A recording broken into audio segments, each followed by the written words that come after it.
ইন্না আ'তাইনাকাল কাউসার ফাসাল্লি লিরাব্বিকা ওয়ানহার ইন্না শানিআকা হুয়াল আবতার। আল্লাহ পাক রব্বুল আলামিন তখন এই সূরা নাযিল করলেন, ইন্না আ'তাইনাকাল কাউসার, ওগো নবী আমি আল্লাহ আপনাকে কাউসার দান করলাম। আস ইবনে ওয়াইল বলল, নির্বংশ আতকুরা। আল্লাহ বললেন, হে নবী আমি আল্লাহ আপনাকে কাউসার দিলাম। কিসের সম্পর্ক, কিভাবে মিল হলো? এই জন্য কাউসারের ব্যাখ্যা বুঝতে হবে। কাউসারের ব্যাখ্যা মুফাসসিরিনে কেরাম প্রায় তাফসীরের কিতাবে 36টা ব্যাখ্যা লিখেছেন।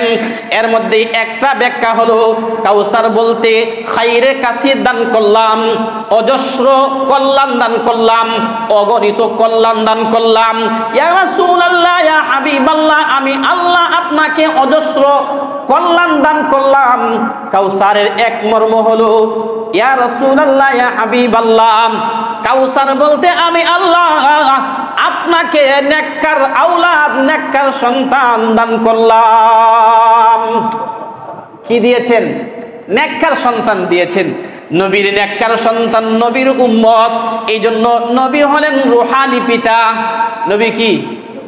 মা কানা মুহাম্মাদুন আবা আহাদিম মির রিজালিকুম ওয়ালাকির রাসূলুল্লাহি ওয়া খাতামান নাবিয়্যিন। মা কানা মুহাম্মাদুন আবা আহাদিম মির রিজালিকুম, তোমাদের কারো ঔরসজাত পিতা তিনি নন। ওয়ালাকির রাসূলুল্লাহ, কিন্তু তিনি হলেন আল্লাহর রাসূল। আল্লাহর রাসূল এই কথার আরেকটা মর্ম হলো তিনি হলেন তোমাদের জন্য রূহানি পিতা।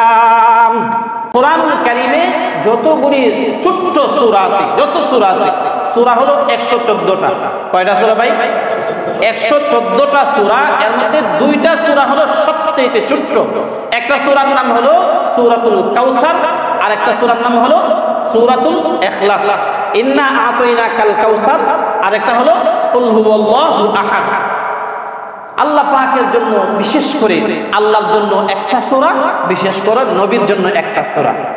গোটা কোরআনুল কারীমের বিভিন্ন সূরায় আল্লাহ পাকের ইজ্জত, আল্লাহ পাকের সম্মান, তাওহীদ, একত্ববাদ নিয়ে আলোচনা করা হয়েছে। আবার কোরআনুল কারীমের বিভিন্ন জায়গায় নবীজির শান, মান, নবীজির মর্যাদা, নবীজির ইজ্জত আবরু নিয়ে আলোচনা করা হয়েছে। কিন্তু এরপরেও আল্লাহ পাক বিশেষভাবে নবীর জন্য একটা সূরা নির্বাচন করেছেন, বিশেষভাবে আল্লাহর জন্য একটা সূরা নির্বাচন করেছেন। নবীর জন্য যে সূরাটা, এই সূরার নাম হলো সূরাতুল কাউসার। এই সূরার মধ্যে নবী সাল্লাল্লাহু আলাইহি ওয়াসাল্লামের ইজ্জত সম্মান নিয়ে আলোচনা হয়েছে। আল্লাহ পাক যে সূরা নাযিল করেছেন, যে আয়াত নাযিল করেছেন, নাযিল করার পিছনে একটা প্রেক্ষাপট থাকে, একটা কারণ থাকে, বাহ্যিক কিছু উপকরণ থাকে। এটাকে শানে নুজুল বলা হয়। আয়াতটা অবতীর্ণ হওয়া, সূরাটা অবতীর্ণ হওয়ার কারণ কি, প্রেক্ষাপটটা কি, এটাকে আরবি ভাষায় বলা হয় শানে নুজুল অথবা সববে নুজুল। আয়াত নাজিল হওয়ার কারণ কি? এই সূরা কাউসার নাজিল হওয়ার কারণ বা ঘটনা হলো নবী সাল্লাল্লাহু আলাইহি ওয়াসাল্লামের সন্তান হয়েছে।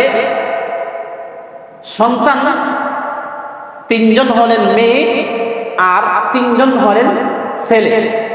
ছেলে একজনের নাম হলো ইব্রাহিম, একজনের নাম আবুল কাসেম, একজনের নাম আব্দুল্লাহ বা তৈয়িব। ছেলে কয়জন বললাম? তিনজন। একজনের নাম আব্দুল্লাহ বা তৈয়িব, আরেকজনের নাম আবুল কাসেম, আরেকজনের নাম ইব্রাহিম। তৈয়িব আব্দুল্লাহ ইন্তেকালের, এই জন্মগ্রহণের সাথে সাথেই ইন্তেকাল করে। আবুল কাসেম জন্মগ্রহণের সাথে সাথেই ইন্তেকাল করে। ইব্রাহিম তিনি একটু বড় হয়ে গিয়েছিলেন, তিনি প্রায় 2 বছর পর্যন্ত জীবিত ছিলেন। অতঃপর ইব্রাহিম রাদিয়াল্লাহু তাআলা তিনি ইন্তেকাল করলেন। ইন্তেকাল করার পরে বেঈমানদের মধ্যে একটা আলোচনা শুরু হলো। সে তো হলো আবতার, ইন্না শানিআকা হুয়াল আবতার। সে তো হলো আবতার, নির্বংশ, তার বংশই বাকি নাই। আবতার মূল অর্থ হলো লেজ কাটা, যার লেজ থাকে না। সে তো হলো নির্বংশ, তার তো বংশই নাই। সন্তান নাই তো তার আলোচনা কে করবে? ছেলে সন্তান নাই তো তার আলোচনা কে করবে? তার আলোচনা তো থাকবেই না, বাদ দাও, তার আলোচনা দরকার নাই। এই একটা আলোচনা সমাজে বেঈমানদের মধ্যে, কুরাইশ বেঈমানদের মধ্যে এই একটা কথা বয়ে চলতেছিল। এখন এখানে কয়েকটা প্রশ্ন। 1 নাম্বার প্রশ্ন হলো নবীজি সাল্লাল্লাহু আলাইহি ওয়াসাল্লামকে আল্লাহ পাক ছেলে সন্তান দেননি কেন, বা দিয়ে থাকলে নিয়ে গেলেন কেন? মুফাসসিরিনে কেরাম তাফসীরের কিতাবে লিখেছেন, এর কারণ হলো আল্লাহ পাক সন্তান দিয়েছেন, দিয়ে এই কথা বুঝাইলেন ছেলে দেওয়ার উপরে আল্লাহ সক্ষম। নিয়ে গেলেন কেন?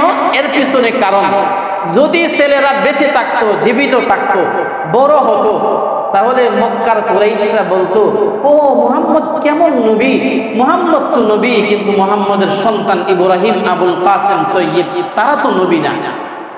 তখন একদল মানুষ এই কথা বলতো যে আমরা পূর্ববর্তী নবীদেরকে দেখেছি, যেমন ইব্রাহিম আলাইহিস সালামের সন্তান, কি নাম তার? ইসমাঈল নবী হয়েছে। ইব্রাহিমের সন্তান ইসহাক নবী হয়েছে। ইসহাকের সন্তান ইয়াকুব নবী হয়েছে। ইয়াকুবের সন্তান ইউসুফ নবী হয়েছে। তো পূর্ববর্তী নবীদেরকে দেখেছি, নবীদের সন্তান নবী হয়েছেন। তো মুহাম্মদ কেমন নবী যে মুহাম্মদের সন্তান নবী হয় না? এই প্রশ্ন কাফেররা, বেঈমানরা করত। এখন এই প্রশ্নকে বাতিল করার জন্য, রদ করার জন্য যদি তাদের সন্তানকে, তার সন্তানকে, নবীর সন্তানকে নবী বানানো হয়, সমস্যা কোথায়? নবীর সন্তানকে তো নবী বানানো যাবে না, কারণ নবী তো হলেন খাতামুন নবিয়্যিন, নবী তো হলেন সর্বশেষ নবী, নবীর পরে তো কোনো নবী নাই, নবী হবে না।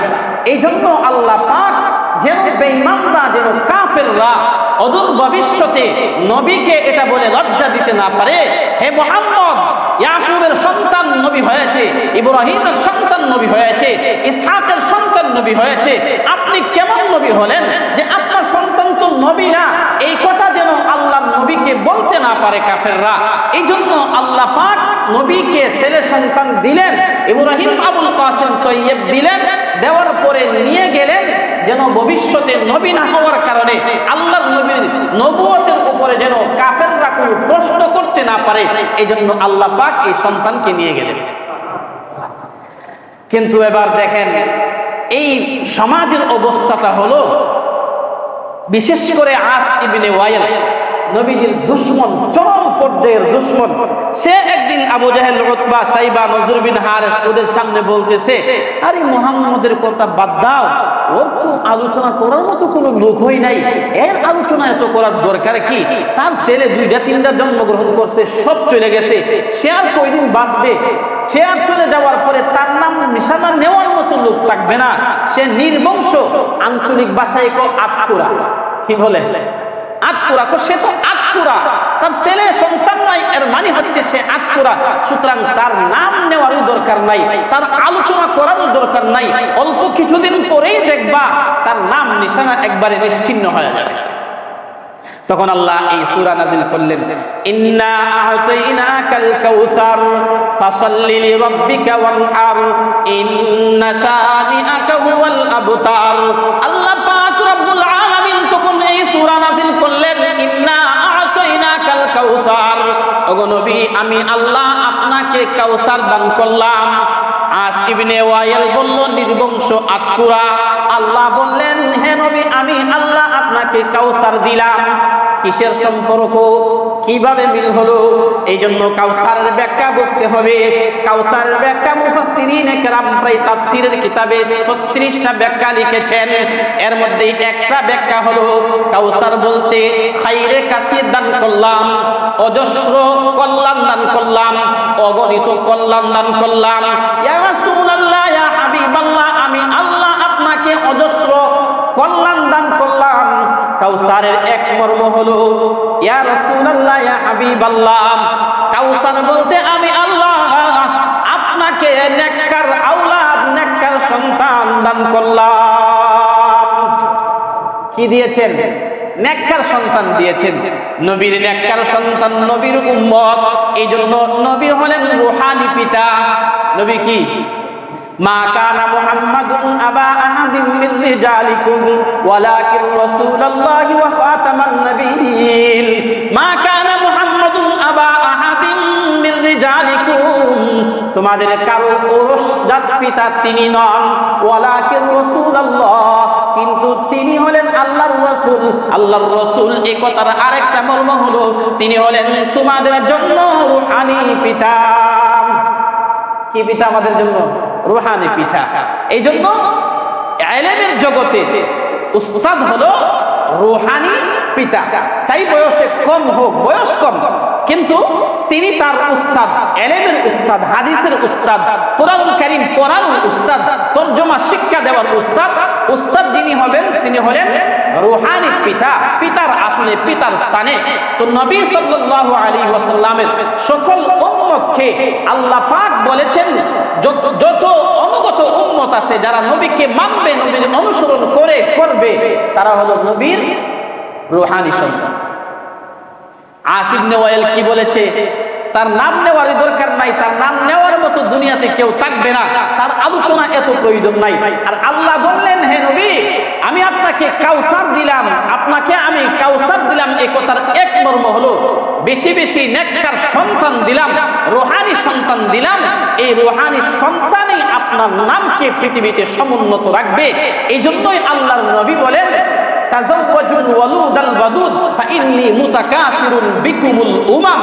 হে আমার উম্মত, এমন একজন কন্যা, এমন একজন মেয়ে, এমন একজন নারীকে দেখে বিয়ে করো যে বেশি সন্তান ধারণ করতে সক্ষম, যে স্বামীকে বেশি ভালোবাসতে পারে, তাকে বিয়ে করো। কেন? তোমার যখন সন্তান বেশি হবে, আমার উম্মতের সংখ্যা বাড়বে, আর হাসরের ময়দানে আমি নবী, আমার উম্মত বেশি, এই গর্বটা আদম আলাইহিস সালামের সাথে করব, এই ফখরটা হযরত মূসা কালিমুল্লাহর সাথে করব, হযরত ইব্রাহিমের সাথে করব, হযরত ঈসার সাথে করব, সকল নবীগণের সাথে আমার এই ফখর হবে। আল্লাহ পাক আমার রূহানি সন্তান বেশি দিয়েছেন, আমার উম্মত বেশি, এই ফখর আমি হাসরের ময়দানে করি। তাহলে সন্তান বেশি হবে, সন্তান বেশি হবে এর মূল মাকসাদ একটা হলো যেন হাসরের ময়দানে নবী তার উম্মত নিয়ে গর্ব করতে পারেন যে আমার উম্মতের সংখ্যা বেশি, আমার উম্মতের আধিক্যতা বেশি। এই জন্য ভাই সন্তান কম না, সন্তান বেশি ধারণ করা, ছেলে হোক মেয়ে হোক, একটা বা দুইটা না, ছেলে হোক মেয়ে হোক, এই একটা দুইটা এটা স্লোগান, এটা ইমানদারের স্লোগান আর মুসলমানের স্লোগান হতে পারে না। নবী বলেছেন সন্তান বেশি করে ধারণ করো, আমি নবী যেন উম্মত নিয়ে গর্ব করতে পারি। তাহলে নবীর উম্মত বাড়ানোর লক্ষ্যেই সন্তান বেশি ধারণ করা, সন্তান বেশি নেওয়া, সন্তানের লালন পালন করা। আল্লাহ তাআলা আমাদেরকে আজকে ইন্না আতাইনাকাল কাউসার অনেক ব্যাখ্যা, অন্ততপক্ষে 7টা বা 8টা পর্যন্ত বলবো, আজকে মাত্র 2টা বললাম। একটা হলো অসংখ্য অগণিত কল্যাণ, খয়রে কাসির, আর একটা হলো আওলাদে কাসির, নেককার অধিক সন্তান। ইনশাআল্লাহ কাউসারের আরো কয়েকটা ব্যাখ্যা বলবো আগামী জুমায়। আজকে যে কথাগুলো এই 2 পাঠের আলোচনায় বললাম, সবগুলো কথাগুলোর উপরে আল্লাহ তাআলা প্রথমে আমাকে এবং আপনাদের সবাইকে আমলের তৌফিক দেন। সকলে বলি আমিন।